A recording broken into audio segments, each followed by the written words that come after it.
ନମସ୍କାର, ଜୟ ଜଗନ୍ନାଥ। ମୁଁ ବିଶ୍ୱଜିତ ଆପଣଙ୍କୁ ସ୍ୱାଗତ ଜଣାଉଛି ମୋ ୟୁଟ୍ୟୁବ୍ ଚ୍ୟାନେଲ୍ ଆଜିର ତିଥି। ଜୟ ଜଗନ୍ନାଥ। ଆଜି ବୈଶାଖ ମାସ 5 ଦିନ ସାୟନ ଚୈତ୍ର 28 ଦିନ ଶନିବାର। ଇଂରାଜୀ ଏପ୍ରିଲ ମାସ 18 ତାରିଖ ଶନିବାର।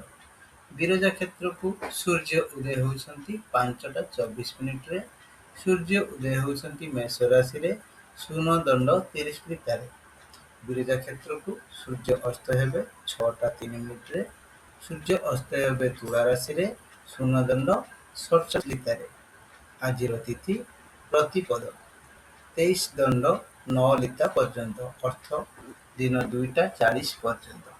ଆଜିର ନକ୍ଷତ୍ର ଅଶ୍ୱିନୀ ନକ୍ଷତ୍ର 11 ଦଣ୍ଡ 37 ଲିତା ପର୍ଯ୍ୟନ୍ତ, ଅର୍ଥ ଦିନ 10ଟା 3 ମିନିଟ ପର୍ଯ୍ୟନ୍ତ।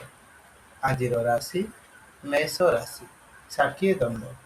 ଆଜିର ଯୋଗ ପ୍ରୀତି ଯୋଗ 49 ଦଣ୍ଡ 44 ଲିତା ପର୍ଯ୍ୟନ୍ତ, ଅର୍ଥ ରାତ୍ର 1ଟା 18 ମିନିଟ ପର୍ଯ୍ୟନ୍ତ। ଆଜିର କରଣ ବବକରଣ 23 ଦଣ୍ଡ 9 ଲିତା ପର୍ଯ୍ୟନ୍ତ, ଅର୍ଥ 2ଟା 40 ମିନିଟ ପର୍ଯ୍ୟନ୍ତ। ଯୋଗିନୀ ସ୍ଥିତି ଓ ଦୂରଯାତ୍ରା ଯୋଗିନୀ ପୂର୍ବେ ଦିବା 2ଟା 40 ପରେ ଉତ୍ତରେ ଯାତ୍ରା ନିଷେଧ। ଆଗନ୍ତବ୍ୟ ତିଥି ପାପ ଚନ୍ଦ୍ର ଦୋଷ। ତାରା ଶୁଦ୍ଧି ଦ୍ୱିଜା କୃତିକା ମୃଗଶିରା ପୁନର୍ବସୁ ଅଶ୍ଲେଷା ପୂର୍ବ ଫାଲ୍ଗୁନୀ ଉତ୍ତରା ଚିତ୍ରା ବିଶାଖା ଜ୍ୟେଷ୍ଠା ପୂର୍ବାଷାଢ଼ା ଉତ୍ତରାଷାଢ଼ା ଧନିଷ୍ଠା ପୂର୍ବଭାଦ୍ରା ପୈରବତୀ। ଏହି ନକ୍ଷତ୍ରମାନଙ୍କର ତାରା ଶୁଦ୍ଧି ଦିନ 10ଟା 3 ପର୍ଯ୍ୟନ୍ତ। 10ଟା 3 ପରେ କୃତିକା ରୋହିଣୀ ଆଦ୍ର ପୁଷ୍ୟା ମଘା ଉତ୍ତର ଫାଲ୍ଗୁନୀ ହସ୍ତା ଅନୁରାଧା ମୂଳା ଉତ୍ତରାଷାଢ଼ା ଶ୍ରବଣା ଶତଭିଷା ଉତ୍ତରଭାଦ୍ର ଓ ଅଶ୍ୱିନୀ। ଏହି ନକ୍ଷତ୍ରମାନଙ୍କର ତାରା ଶୁଦ୍ଧି। ଚନ୍ଦ୍ର ଶୁଦ୍ଧି ମିଥୁନ ଓ କର୍କଟ ସିଂହ ତୁଳା ବିଛା ଧନୁ କୁମ୍ଭ ଓ ମୀନ। ଏହି ରାଶିମାନଙ୍କର ଚନ୍ଦ୍ର ଶୁଦ୍ଧି। ଘାତଚନ୍ଦ୍ର ମେଷ ରାଶିର। ଆଜି ଜାତ ଶିଶୁର ରାଶି ମେଷ ରାଶି। କ୍ଷତ୍ରିୟ ମତାନ୍ତରେ ବୈଶ୍ୟବର୍ଣ୍ଣ ଦେବଗଣ ଦିବା 10ଟା 3 ମିନିଟ ପରେ ନରଗଣ।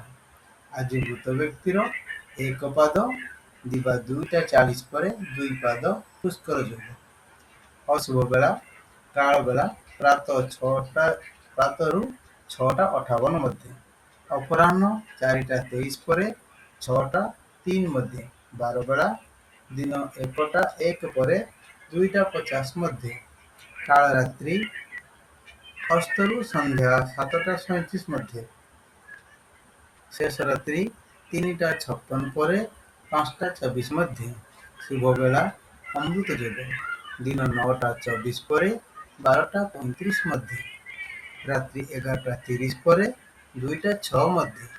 ଆଜିର ରାଶିଫଳ ମେଷ ସ୍ୱାଧୀନତା, ବୃଷ ପଥରୋଧ, ମିଥୁନ ଧନପ୍ରାପ୍ତି, କର୍କଟ ଲୋକ ସମ୍ପର୍କ, ସିଂହ ସେବା ପୂଜା, କନ୍ୟା ସୁଖହାନି, ତୁଳା ପ୍ରୀତି ଲାଭ, ବିଛା ଶତ୍ରୁହାନି, ଧନୁ ନୀରବ ଦ୍ରଷ୍ଟା, ମକର କଳହ ଯୋଗ, କୁମ୍ଭ ପରିଶ୍ରମ, ମୀନ ଆଳସ୍ୟ।